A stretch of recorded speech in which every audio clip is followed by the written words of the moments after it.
Mesdames, Messieurs, bonsoir. Le journal Libération ne mâche pas ses mots. Le journal titre « L'affaire du siècle ». Et cette affaire dite du Ricard contaminé risque en effet de devenir un fiasco pour le groupe Pernod Ricard.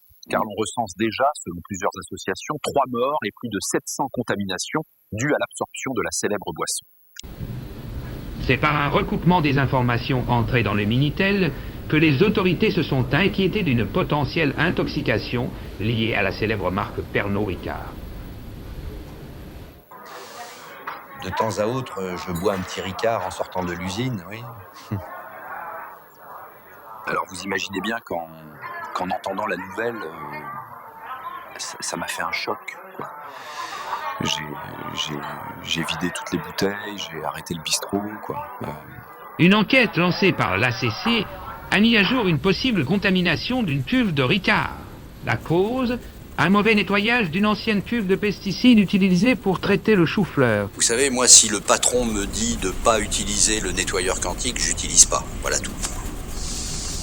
Et en effet, il est possible qu'il soit resté un insecticide dans la cuve. Oui. La conséquence, 722 victimes d'une contamination par des composés organophosphorés et au moins 3 morts. Depuis 3 jours, le patron de l'usine Ricard de Noirmoutier se défend.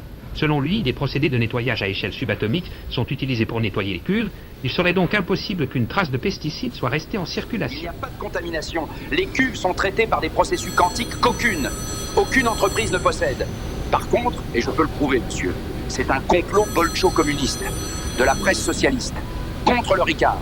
Et d'ailleurs, monsieur, je dois préciser, c'est important, que le Ricard a été classé patrimoine mondial immatériel par l'UNESCO. Autrement dit, je crois que même le président Valéry Giscard d'Estaing, même monsieur le président, n'oserait dire qu'il y a eu la moindre contamination. Pourtant, plusieurs victimes témoignent auprès de Libération saignement nasal, maux de ventre, abcès contenant une quantité anormale de pastis et coma éthylique soudain. Les effets sont violents. Je suis allé chez le Toubib parce que il se trouvait que j'avais un saignement de nez, voilà,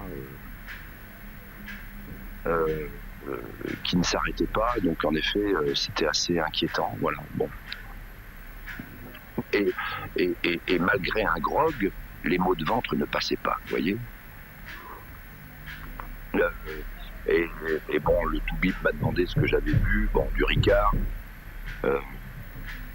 Et c'est vrai que je l'avais trouvé acide, vous voyez, et le médecin m'a rapporté que j'avais des composés organophosphorés dans le foie. Ce qui est très dur, si vous voulez, c'est d'avoir peur pour mes enfants, oui.